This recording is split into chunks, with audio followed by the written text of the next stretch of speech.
The last couple of days we talked a lot about the best cards in their respective category, as well as some design mistakes that Bushiroads made during Wave 1 with some of the new cards. But today I want to end this mini-series off with a general talk about how the first wave of the reboot has happened, what went right, what went wrong, and basically how Bushiroads managed to do with this first year of the support. So join me in this little discussion when we reminisce back to Wave 1.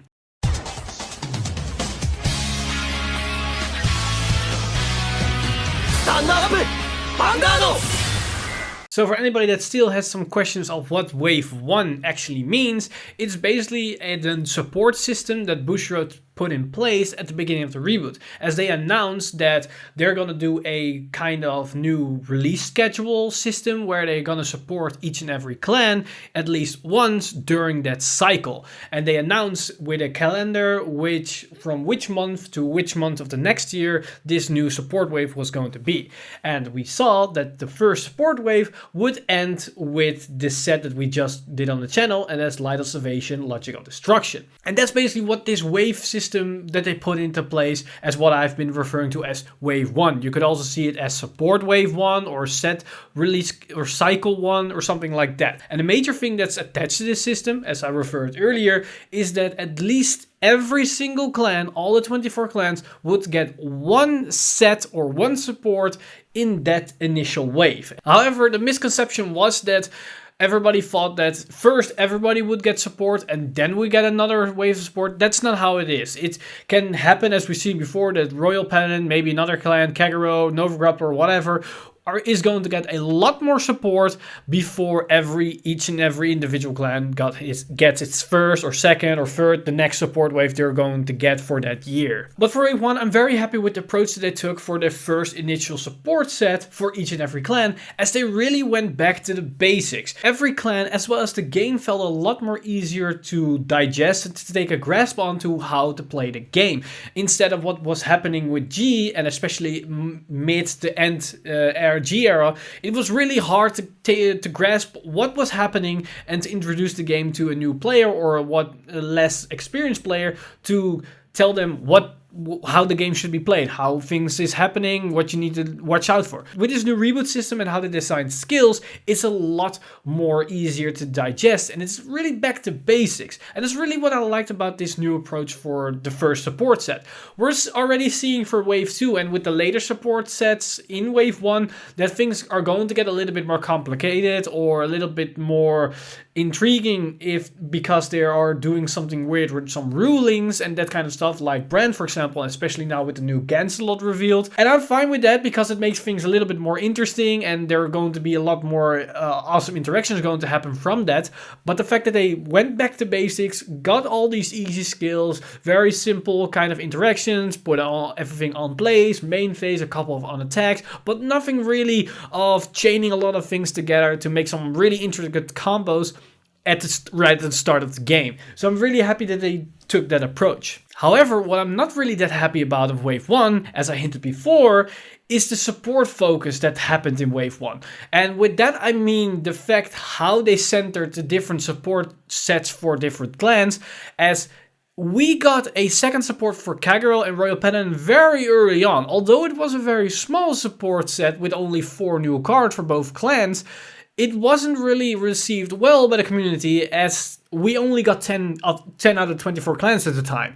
And even then, when we got like 3 or 4, I believe 3 to 5 extra clans, we then already saw a new Royal Paladin support, as well as an Oracle Think Tank support. And then we saw once again a AL4 support set for Pale Moon, Pale Moon, Murakumo, Dark Regulars and Shadow Paladin, before we even still got something like Bermuda Triangle and Link Joker. But the fact that a lot of clans got way more support before other clans didn't really sit well, and I can understand that, as it's really frustrating for players that are only playing 1 or 2 clans, and those are the once a year clans like Spike Brothers, Tachikaze, Gear Chronicle, like myself for example, Genesis. All those clans really got shafted by the fact that they only get 1 support. But however, I'm not really that disappointed in that fact, as we at least now know we're gonna get support at least once a year. As back in G, it could be longer than a year before your clan got support. So with that, I'm not really that mad about it. I'm still happy that we at least know when we're going to get support. We have something to hold on to what by default with, all right, I need to wait 1 year. 1 year max, then I get my next support set. However, what I'm not happy about was the fact that the support set that some clans even got was not even focused around one major build within their deck. So they got 1 or 2 archetypes and the support set was split among those cards. And because of the fact they didn't even get one single functioning deck out of it. A good example is for Genesis. They got some cards for Himiko, but also some cards for Artemis. But neither of those decks are actually completed, and they still miss some vital key pieces. Another one of these examples is the one for Nubatama, as they got the Magatsu cards, but as well as the Kuchikiri Kongo cards. And those decks function completely differently, and because of that, you don't see Nubatama anywhere. It's not good, it's not strong, it's very lacking in some sense. It needs some extra cards to make those decks function a lot better. And sure, Nubatama is going to get support very, very fast in their sense that like 4, 5, maybe 6 months between those two sets. But something like Genesis needs to wait another year before they might actually have a good competitive deck, or at least very valid, that it does everything more consistent, as that's not the case right now.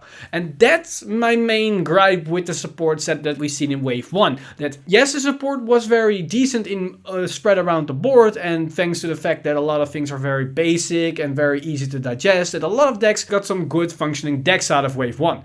But because they decided to already have some decks split them up into archetypes, while they only get one set in that initial year, is not really great. They should have at least waited a year after that. Make one good deck and then split support. Like they did with Oracle Think Tank. As you got the first set, there was mainly CEO, and then with Imperial Daughter.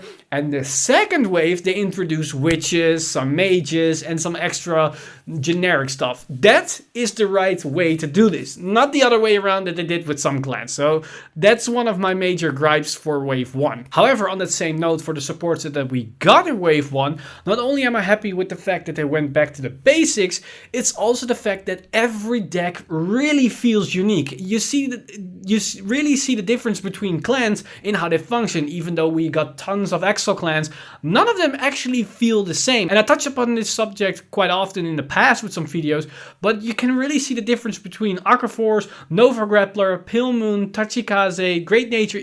There is a real distinct difference, but also within some clans you can see really unique difference between some builds. As for Royal Paladin, the difference between Soul Saver and Alfred is really distinct, especially now with the new Blaster build. It's completely different. Another good example is everything for Link Joker. We've got the brand, we've got the leaders, and now upcoming with the first set of Wave 2, we have now also Messiahs. They function completely differently and they also feel very different, and it makes it really fun to play and try every of these archetypes. The same for each and every clan, as I really get an idea that I really want to try each and every clan, as each and every clan really feels different. It's not a fact about, oh, each clan, a lot of clans do the same thing. They can multi-tag, they can retire, or they can reset their Vanguard, but one of these clans can do that more efficient or a lot better, and therefore I'm going to choose that one as it is much stronger. No, the only thing that actually every clan does the same is deal your opponent 6 damage. How they do that is vastly different among all the clans, and that's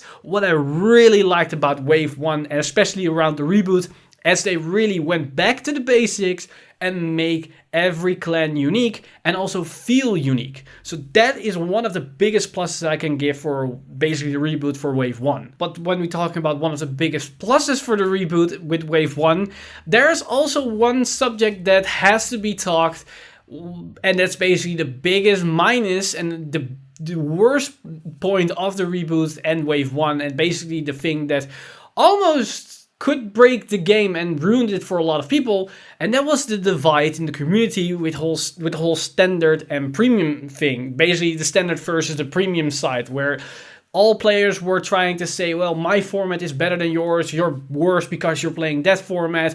And there was a lot of things going on social media, on internet, off internet, in the locals and that kind of stuff.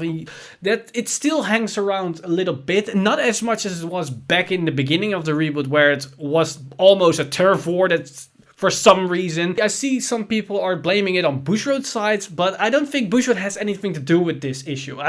It's honestly 99% our own fault. We as players were the one that made this divide. We didn't have to make the divide. Yes, Bushiroad made standard and premium, but they did that so the game had more longevity as well as more reach to different players. If they only kept premium, then how would the reboot even help?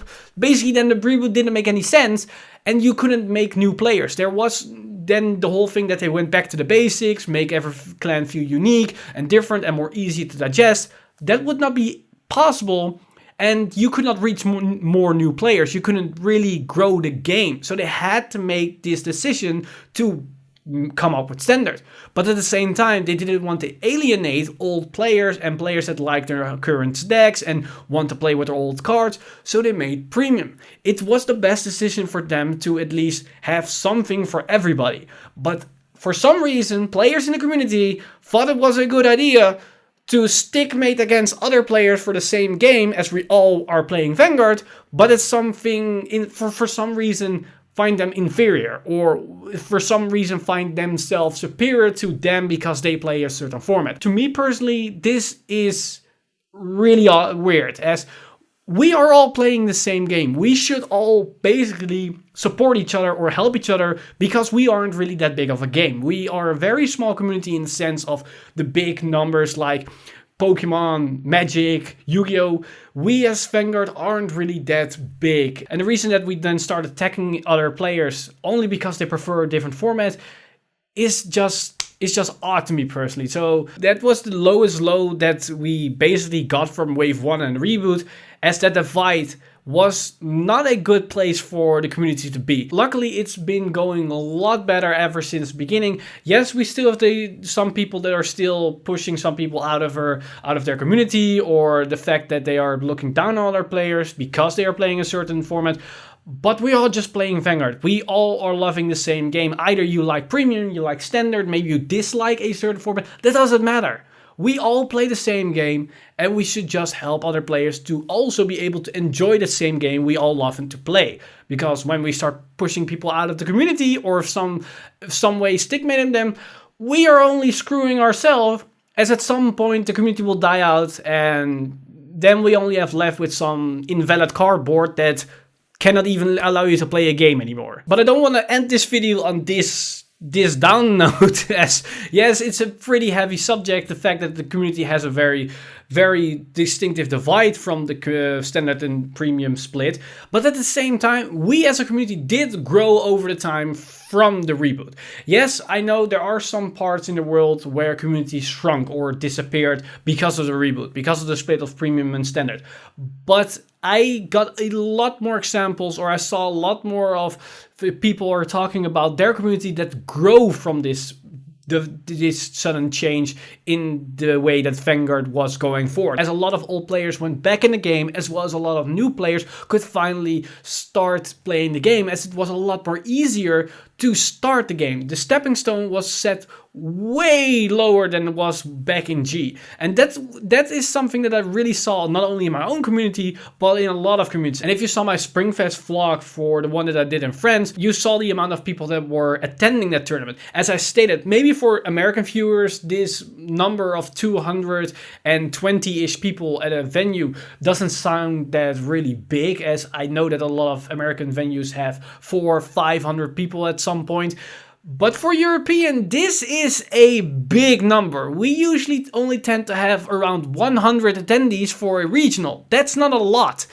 And the fact that suddenly we've got 220 in France, that was a sign that or the game was increasing rapidly, or for some reason everybody decided to join. I think it's more likely that the game is more growing than that suddenly everybody in Europe thought, you know what, we're gonna go to France and play. So my personal experience is that this reboot and the first wave of the reboot really helped the game grow bigger than it could have if they basically keep track of going what they did with the end of G. As I don't think it will have the same impact as they could have what they did now with the reboot. So overall, my personal experience of this first wave reboot is overall very positive. I like the way that they went back to the basics, keep everything simple, have some good card designs, as well as making every single clan and even some archetype feel very unique and give a reason why you should play those decks. And at the same time, it gave an opportunity for new players to come into the game, as well as old players come back into the game, as they can now easily digest what is happening and what you can do. But at the same time, there are some downsides. The fact that how the support wave was divided, as I'm not really fond that some clans got way more support than others, even though the quality of the support was lower. And at the same time, that although some clans didn't get a lot of support, they for some reason decided to split it up in 2 or 3 archetypes without any way to make a very good functioning deck, because you need to combine these 2 archetypes that aren't really that combinable. And of course, the whole community split between standard and premium. But as I stated before, I don't think that's the fault of Bushiroad themselves. It's more on our side, as we are the ones that did it, basically. But if there is at least one thing that should be taken away from this video, and it's basically the more message again towards Bushiroad, is please, for every tournament onward, for Autumn Fest that's coming, and for Spring Fest next year, and every tournament year after that, don't held only one of the 2 formats. Don't do only premium, don't do only standard, do them both. As I've seen, especially in Europe, that when they do both, you get amazing numbers for attendees.